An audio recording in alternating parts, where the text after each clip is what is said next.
सलाम Pakistan 24 news HD से मैं हूँ आमिना असलम और मैं हूँ तनसीर जैदी। को बताएं कि इलेक्शन कमीशन में फैसल वावडा के खिलाफ नाअहली की दरख्वास्तों पर समाअत 6 अप्रैल तक मुलतवी कर दी गई है। फैसल वावडा का कहना था कि किसी भी फोरम पर असल दोहरी शहरियत का दस्तावेज नहीं दिया गया है। अगर कहीं ये साबित हो जाए तो बेशक मुझे फांसी चढ़ा दें। इलेक्शन कमीशन ने फैसल वावडा के फांसी के बयान पर इजहार नापसंदीदगी किया है। इलेक्शन कमीशन ने दरख्वास्त गुजारों से फैसल वावडा के जवाब पर तहरीरी जवाब भी मांग लिया है। मजीद तफसीलात जान लेते हैं जिशान भट्टी से। जिशान, अपडेट कीजिएगा इस अदालती कार्रवाई से मुताल्लिक।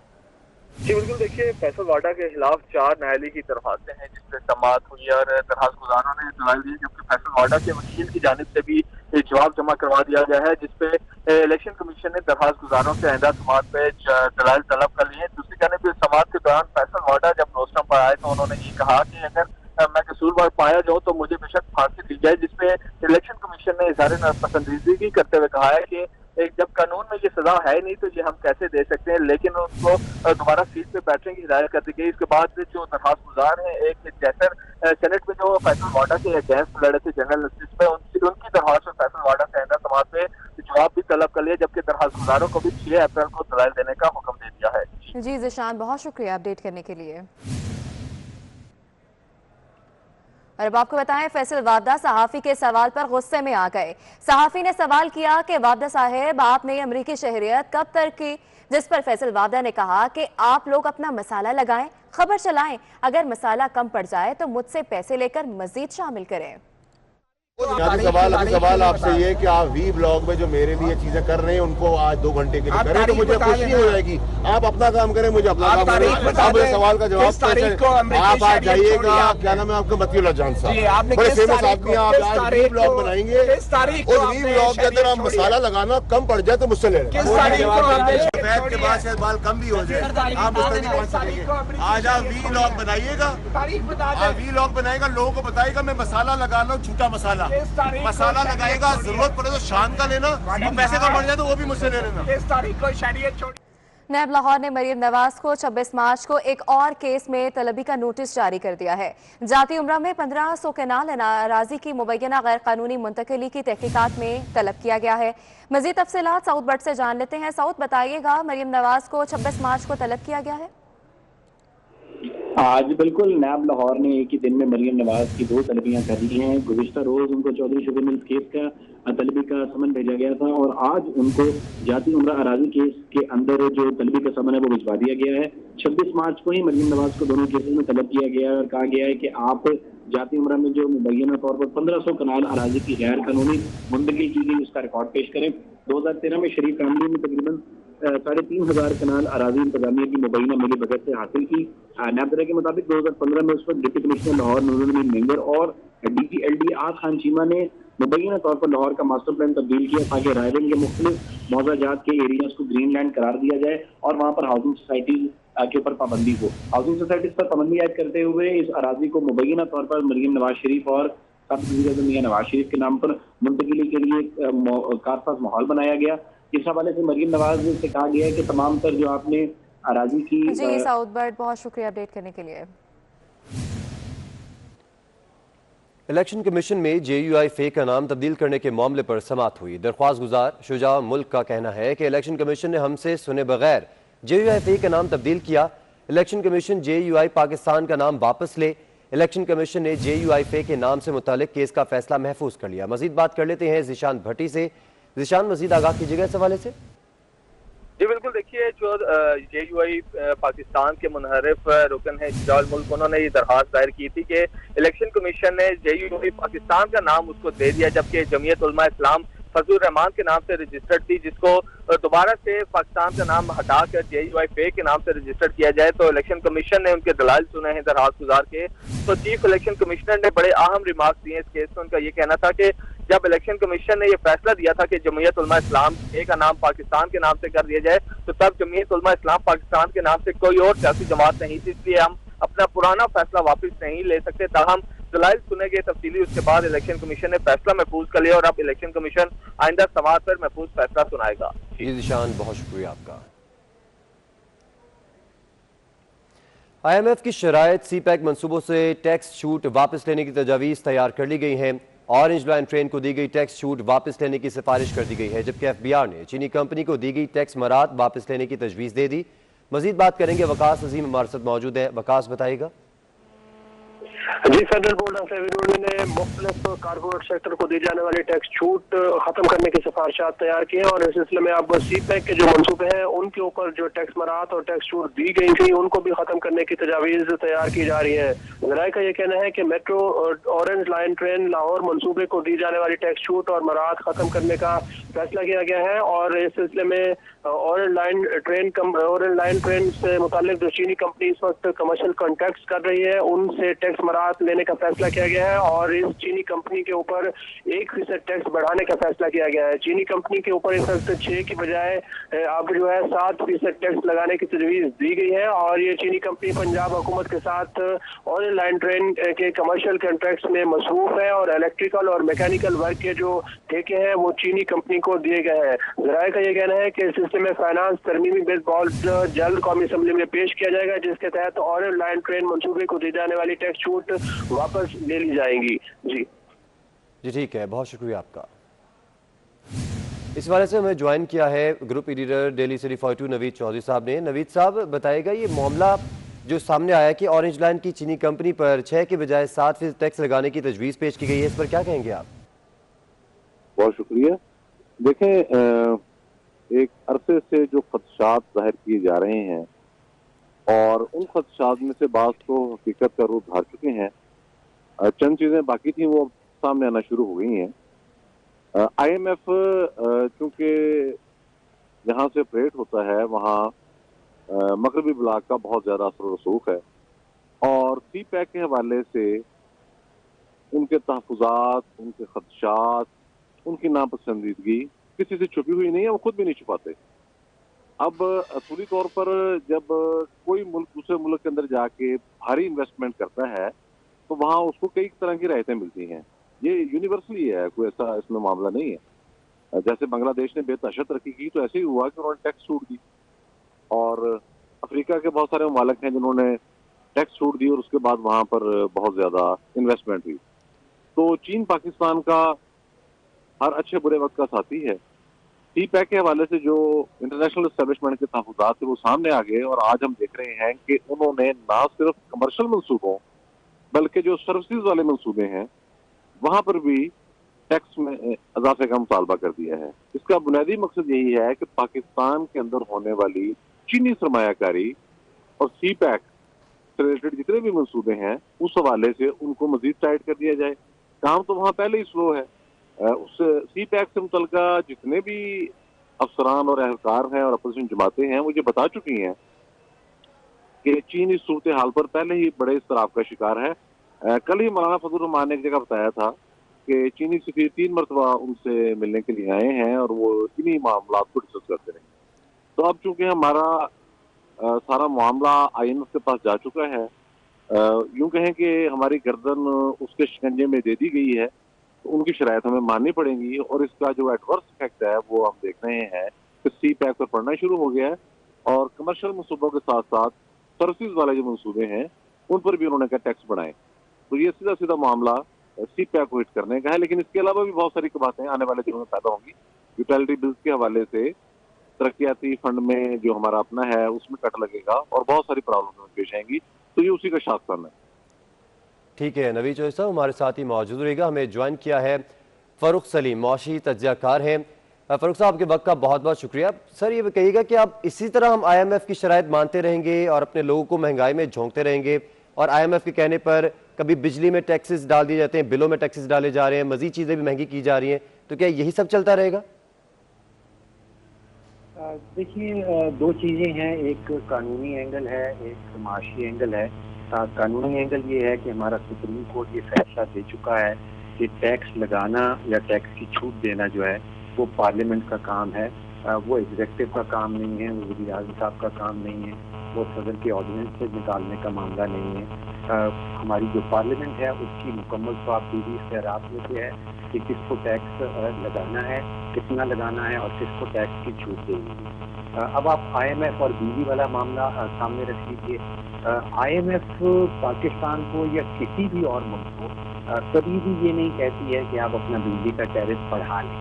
उसका कहना ये होता है कि आप उसके बिजली के शोबे में जो लॉसेस हो रहे हैं, जो नुकसानात हो रहे हैं, जो खसारे हो रहे हैं, उसको कम कर लें। अब पाकिस्तान के ऊपर है कि वो उसमें चोरी बंद करके अपने खसारे कम करने हैं या टैरिफ रेट बढ़ा के अपने खसारे कम करने हैं। पाकिस्तान के बिजली के सेक्टर में जो 3 सबसे बड़े इशूज हैं, वो पहला इशू ये है कि महंगी बिजली के कॉन्ट्रैक्ट कर रखे हैं हमने प्राइवेट निजी बिजली घरों के साथ। दूसरा इशू ये है कि तकरीबन 20 से 25% जितनी भी बिजली बनाई जाती है वो चोरी हो जाती है। और तीसरा इशू ये है कि जो बिल भेजे जाते हैं सार्फिन को, उसमें से रिकवरी सिर्फ 90% होती है, यानी कि 10% वहाँ पे नुकसान हो जाता है। अब हुकूमत ही पाकिस्तान को ये सोचना है कि क्या वो चोरी कम करके खसारा ख़त्म करना चाहती है, क्या वो रिकवरी बढ़ा के खसारा कम करना चाहती है, या वो टैरिफ बढ़ा के खसारा कम करना चाहती है। तो हुकूमत जो है वो फेल हो जाती है चोरी रोकने में, रिकवरी बढ़ाने में, तो फिर वो आसान तरीन तरीका जो है उसको अपना लेती है और वो टैरिफ बढ़ा देती है और वो आपके और मेरे ऊपर बोझ बढ़ जाता है। लेकिन ये काम वो पिछले कई सालों से कर रही है और उसके नतीजे में खसारे कम नहीं हो पा रहे। तो हुकूमत को सीखना चाहिए कि ये तरीका कार जो है ये खसारे कम नहीं कर पाएगा जब तक आप चोरी रोकने के ऊपर फोकस न करें। ठीक है, फ़ारूक सलीम साहब हमारे साथ ही मौजूद रहेगा। हमें ज्वाइन किया है सलीम बुखारी साहब ने, चीफ एडिटर हैं 24 डिजिटल के। सर बताइएगा कि इस तरह से IMF की शराइत मानी जा रही हैं, फिर जो गरीब है वो मजीद गरीब हो ही जा रहा है और अमीर अमीर तर हो ही जा रहा है, तो इस तरह गरीब को तो कोई फायदा भी नहीं हो रहा। इसका वे आउट क्या हो सकता है? देखिए, सबसे बड़ी बदकिस्मती की बात यह है कि इस वक्त हुकूमत जो है वो मुकम्मल तौर पर IMF के स्कंजे में है। जो कंडीशनलिटी उनकी तरफ से लगाई जा रही है उनको आंखें बंद करके बगैर ये सोचे समझे कि इसका अवाम को क्या नुकसान होगा उन पर अमल किया जा रहा है, उन्हें माना जा रहा है। और अभी तो जो लास्ट रिपोर्ट आप बता रहे हैं, जिस तरीके से CPEC के हवाले से जो कंडीशनलिटीज है IMF की और जिस तरह से उनको दी गई मराहत जो है उनको वापस लेने की वो बात कर रहे हैं, मुझे तो समझ में नहीं आती है कि क्या हुकूमत को ये पता नहीं है कि वो चाहे IMF हो या वर्ल्ड बैंक हो, अमेरिका हो या यूरोप हो, उन सबको CPEC की कितनी तकलीफ है, कितने मरोड़ उठते हैं उनको। अगर उनकी बातों पे इस तरीके से आंखें बंद करके अमल करते जाएंगे तो हम कहीं के नहीं रहेंगे, ये हुकूमत को पता होना चाहिए। अभी तक भी जितनी भी शराहत हमने मानी है IMF की, उसने अवाम की जिंदगी दुभर कर दी है। महंगाई का जो हाल है वो आपके सामने है। बिजली, तेल, गैस, जिस चीज का नाम ने उसकी कीमतें बढ़ाई जा रही हैं, तो ये बात जाके खत्म कहाँ होगी? क्या लोगों का सांस लेना बंद करना है इस हुकूमत ने? मुझे तो इसकी समझ नहीं आती। मेरे ख्याल से अगर ये जो पॉलिसी है हुकूमत की कि जो IMF कहे वो करना है, तो फिर अल्लाह खैर करे इसको। सलीम बुखारी साहब आप हमारे साथ ही मौजूद रहेगा। रुक करेंगे फ़ारूक सलीम साहब का। फ़ारूक साहब ये कहेगा कि अगर ऑरेंज लाइन को दी गई ये जो टैक्स छूट है ये भी वापस लिया हुकूमत ने और FBR ने चीनी कंपनी को दी गई टैक्स मराहत भी वापस लेने की तजवीज़ दे दी है, तो इस तमाम तर सूरत हाल में जो हमारे चीन के साथ इक्तिसादी और मुआशी रवाबित हैं उस पर क्या असर पड़ेगा? यहाँ पे मैं समझता हूँ कि हर पार्लियामेंट जो है दुनिया भर में उसके पास स्वाबदीदी इख्तियारात हैं कि वो किस सेक्टर को हौसला अफजाई किस सेक्टर की हौसला अफजाई करना चाहती है और किस सेक्टर की हौसला शिकनी करना चाहती है। अगर पाकिस्तान ने ये फैसला किया है कि चीनी इन्वेस्टमेंट, चीनी सरमायाकारी जो पाकिस्तान में आ रही है उसकी हमने हौसला अफजाई करनी है, तो हुकूमत के पास, पार्लियामेंट के पास ये पूरा इख्तियार है कि उसको टैक्स की छूट दी जाए। अगर किसी सेक्टर की हौसला शिकनी करनी है जहाँ पे हमारे पास ऑलरेडी प्रोडक्शन बहुत ज़्यादा है, तो वहाँ पे हम उसके ऊपर टैक्स, इजाफी टैक्स जो है वो आयद कर सकते हैं। यहाँ पे जैसे अभी कहा गया, मुझे लगता है कि दुनिया भर को एक बहुत बड़ी तकलीफ है कि पाकिस्तान और चाइना के जो आपस के ताल्लुकात हैं उनमें इतनी वो आगे क्यों बढ़ रहे हैं और शायद उनको तोड़ने की कोशिश की जा रही है। और जो पार्लियामेंट की स्वाबदीदी इख्तियारात हैं, अगर वो छूट देना चाहती है टैक्स की, वो IMF अपने कब्जे में लेना चाह रही है, जिसके नतीजे में वो पाकिस्तान और चीन की दोस्ती के ऊपर मैं समझता हूँ कि वार करना चाह रही है।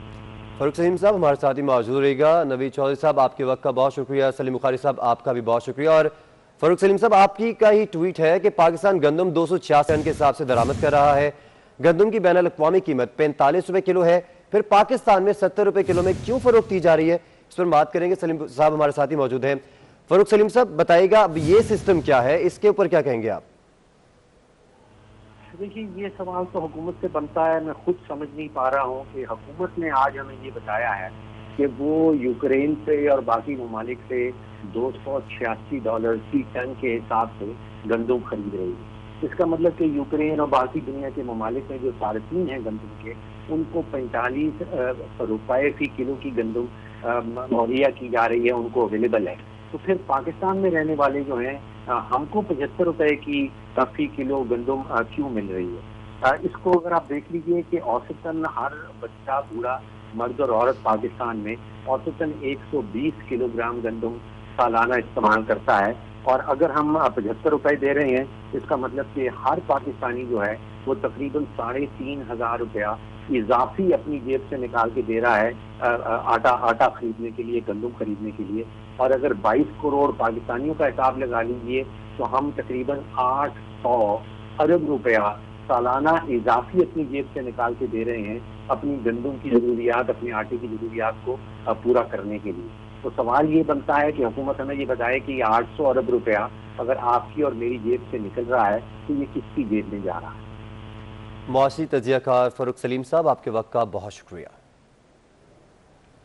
और यहाँ वक्त हुआ एक ब्रेक का, हमारे साथ रहिए। सिंध पुलिस में नाबीना एसपी की तैनाती का मामला। सिंध हाई कोर्ट में एसपी टेलीकम्युनिकेशन मोहम्मद अली की तैनाती के खिलाफ दरख्वास्त की समाअत हुई। अदालत ने सिंध पुलिस, सिंध हुकूमत और दीगर से वजाहत तलब कर ली है। नाबीना एसपी टेलीकम्युनिकेशन की तैनाती पर अदालत ने हैरानगी का इजहार भी किया है।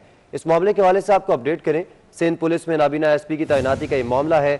सिंध हाई कोर्ट में एसपी टेलीकम्युनिकेशन मोहम्मद अली की तैनाती के खिलाफ दरख्वास्त की समाअत हुई। इसी पर मजीद तफसीलात जान लेते हैं बिलाल अहमद से। बिलाल, अपडेट कीजिएगा हमें। ये मोहम्मद अली हैं जिन्हें एसपी टेलीकम्युनिकेशन सिंध पुलिस में भर्ती किया गया है, जिसके खिलाफ सिंध हाई कोर्ट में दरख्वास्त की समाअत हुई है। दौरान समाअत अदालत ने इजहार हैरानी किया और सिंध हुकूमत के वकील असिस्टेंट एडवोकेट जनरल से ये पूछा कि बताएं कि क्या सिंध पुलिस में नाबीना ऑफिसर की तैनाती का पहला कोई रिकॉर्ड मौजूद है, क्या ऐसी कोई मिसाल मौजूद है? जिस पर असिस्टेंट एडवोकेट जनरल ने बताया कि डिसेबल कोटा पर भर्ती की गई है और 1% कोटे की ये भर्ती का मामला है, जिस हवाले से उन्होंने ये भी बताया कि लाहौर में एक जज को भी तैनात किया गया था जो कि नाबीना थे। अदालत ने कहा कि डिसेबल जो कोटा है उस पर भर्ती का जो मामला है उसमें जॉब ऑफ नेचर को मद्देनजर रखा जाता है कि क्या सिंध पुलिस के अंदर ऐसी कोई मिसाल थी कि एक आला ओहदे पर पुलिस एहलकार ऑफिसर को तैनात किया गया है। अदालत ने मोहम्मद अली जो कि एसपी तैनात हुए हैं उनसे सिंध हुकूमत और दीगर फ्रीकैन से जवाब तलब कर लिया है। जी, बहुत शुक्रिया अपडेट करने के लिए। वज़ीर आला सिंध सैयद मुराद अली शाह ने टीचर्स ट्रेनिंग इंस्टीट्यूट हुसैनाबाद जिला वस्ती कराची का दौरा किया है। वज़ीर आला के हमरा वज़ीर तालीम और सेक्रेटरी स्कूल एजुकेशन भी थे। ये कॉलेज शहजाद राय की ऑर्गेनाइजेशन के ताउन से काम कर रहा है। मज़ीद तफसीलात जान लेते हैं आज़ाद नोडियो से। आज़ाद, बताइएगा। जी बिल्कुल, वज़ीर आला सिंध सैयद मुराद अली शाह ने आज सुबह सवेरे जिला वस्ती में कायम टीचर ट्रेनिंग सेंटर का दौरा किया। जो ट्रेनिंग सेंटर जो है काफी अरसे से सिंध हुकूमत में कायम किया था लेकिन बंद था। वज़ीर आला सिंध ने फौरी तौर इस मामले का नोटिस लिया और ट्रेनिंग सेंटर को फौरी तौर पर खोलने का जो हुक्म जारी किया। इस हवाले से वज़ीर आला सिंध सैयद मुराद अली शाह का कहना है कि टीचर ट्रेनिंग स्कूल जो पहले सिटी मोड प्राइवेट पार्टनरशिप के तहत खोले गए हैं। इस हवाले से सिंध हुकूमत की ख्वाहिश है, यानी सिंध हुकूमत का फैसला है कि इस तरह के ट्रेनिंग सेंटर कायम किए जाए ताकि उस्ताद को बेहतर तरीके से तरबियत दी जाए। इस हवाले से इस मौके पर वज़ीर आला सिंध सैयद मुराद अली शाह ने मीडिया से भी गुफ्तगू की। उनका कहना है कि काबीना में रद्दोबदल वक्त यानी हिसाब के लिहाज से की जाती है। वफा की काबीना में रद्दोबदल उनका वफाकी हुकूमत का जाती मामला है, लेकिन सिंध हुकूमत जो है सिंध काबीना में रद्दोबदल उस हिसाब से करेगी जब जरूरत महसूस होगी। वज़ीर आला सिंध ने यह भी कहा है कि पाकिस्तान पीपल्स पार्टी का जो PDM का फैसला है, इस हवाले से जब जरूरत होगी तो इस्तीफा देगी, लेकिन इससे कबल पार्लियामेंट छोड़ने का पाकिस्तान पीपल्स पार्टी का कोई इरादा। जी आज़ाद, बहुत शुक्रिया अपडेट करने के लिए। और अब आपको बताएं, वफाकी वज़ीर असद उमर ने ट्वीट किया है कि कोरोना केसेस में तेजी से इजाफा हो रहा है। अस्पतालों में मरीजों की तादाद बढ़ रही है, जबकि तशवीशनाक मरीजों की तादाद में भी इजाफा हो रहा है। कोरोना के वार जो हैं वो बढ़ते जा रहे हैं। वफाकी वज़ीर असद उमर ने ट्वीट किया है कि कोरोना केसेस में तेजी से इजाफा हो रहा है, अस्पतालों में मरीजों की तादाद बढ़ रही है, तशवीशनाक मरीजों की तादाद में भी इजाफा हो रहा है।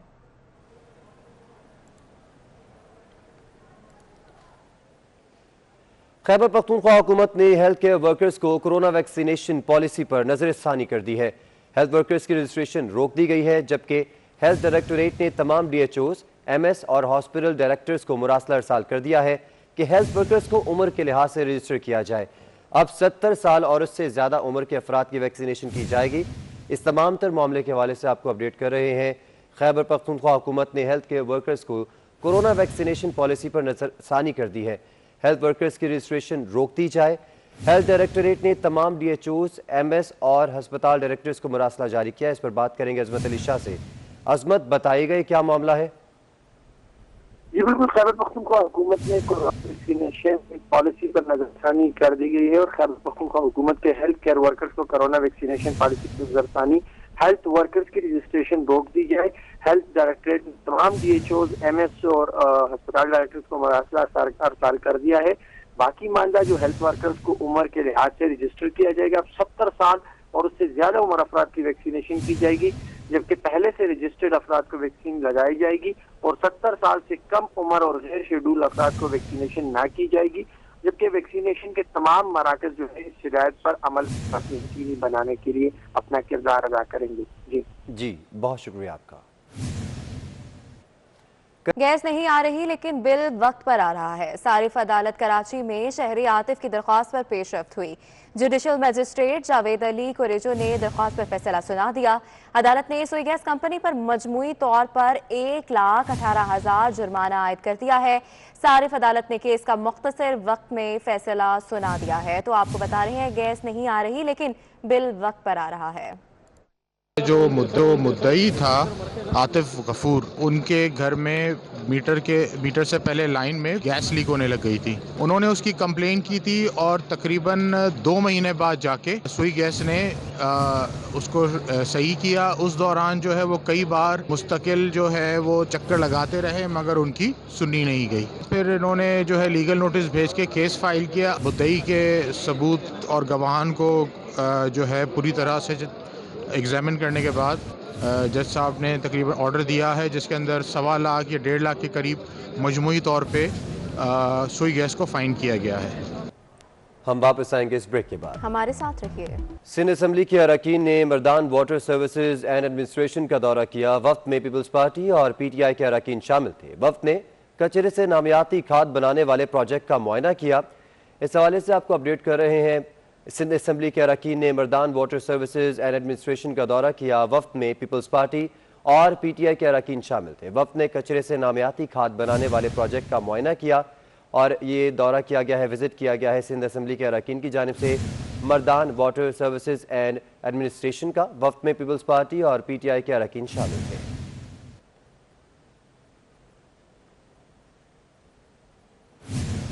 हुकूमत सिंध ने गंदम की नई खरीदारी शुरू कर दी है। गंदम की बैनुल सूबाई नकलो हरकत पर पाबंदी लगा दी गई। बैनुल सूबाई बॉर्डर पर महकमा खुराक की चौकियां कायम करने की हिदायत की गई है। बैनुल सूबाई मुंतकली पर गंदम जब्त की जाएगी। मजीद जान लेते हैं 24 न्यूज़ के नुमाइंदे आज़ाद नौहड़ियों से। आज़ाद नौहड़ियों बताएगा।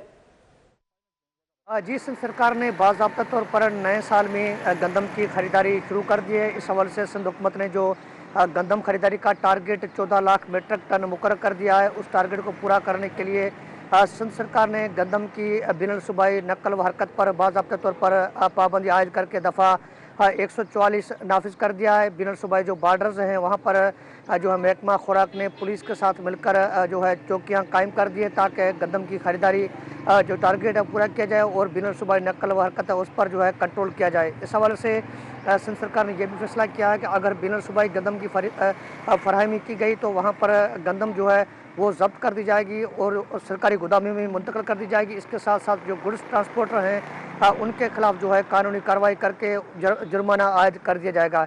इस हवाले से सिंध सरकार ने यानी महकमा खुराक ने तमाम जो महकमा खुराक के अफसरान हैं उनको गंदम खरीदारी का टारगेट 14 लाख मीट्रिक टन मुकर्रर वक्त पर जो है मुकम्मल करने के भी अहकाम जारी कर दिए हैं। इस हवाले से जो बारदाना है उसकी फराहमी को भी यकीनी बनाने की भी हिदायत कर दी है। इस हवाले से महकमा खुराक के सूबाई वजीर हैं हरीराम किशोर डालो, उसका कहना है कि सिंध सरकार ने जो अमल दरामद के लिए फैसला किया उस अमल दरामद को यकीनी बनाया जाएगा और रवां साल गंदम की खरीदारी का जो 14 लाख मीट्रिक टन है वो मुकम्मल किया जाएगा। इस हवाले से यह भी फैसला किया गया है कि ख़ास तौर पर जो गोदाम है जहाँ पर गंदम ज़ख़ीरा करनी है वहाँ उन गोदामों की सफाई को यकीनी बनाया जाएगा। इसके साथ साथ फ्यूमिगेशन को अमल को यकीनी बनाकर गंदम की जो है गोदाम में मुंतकली कर दी जाएगी। इस हवाले से यह भी फैसला किया गया है कि तमाम अजला में जिस तरह गंदम की कटाई हो रही है उन अजला में गंदम के जी आज़ाद नूरी, बहुत शुक्रिया अपडेट करने के लिए। चीफ सेक्रेटरी सिंध सैयद मुमताज़ अली शाह ने NGV हायर सेकेंडरी स्कूल का दौरा किया। NGV स्कूल के हॉस्टल की तामीर का संग बुनियाद भी रखा गया है। तो आपको बता रहे हैं चीफ सेक्रेटरी सिंध सैयद मुमताज़ अली शाह ने NGV हायर सेकेंडरी स्कूल का दौरा किया है।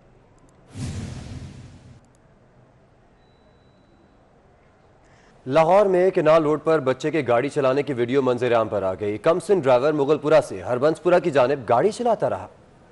तो आपको बता रहे हैं लाहौर में केनाल रोड पर बच्चे की गाड़ी चलाने की वीडियो मंजर आम पर आ गई है। इस वीडियो में भी आप देख सकते हैं कि बच्चा ड्राइव कर रहा है और ये एक कमसिन बच्चा है जो कि मुगलपुरा से हरबंसपुरा की जानिब गाड़ी चलाता दिखाई दे रहा है। लाहौर में केनाल रोड पर बच्चे के गाड़ी चलाने की वीडियो मंजर आम पर आ गई है।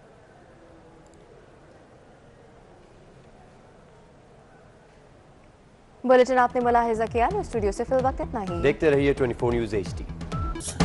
बाखबर 24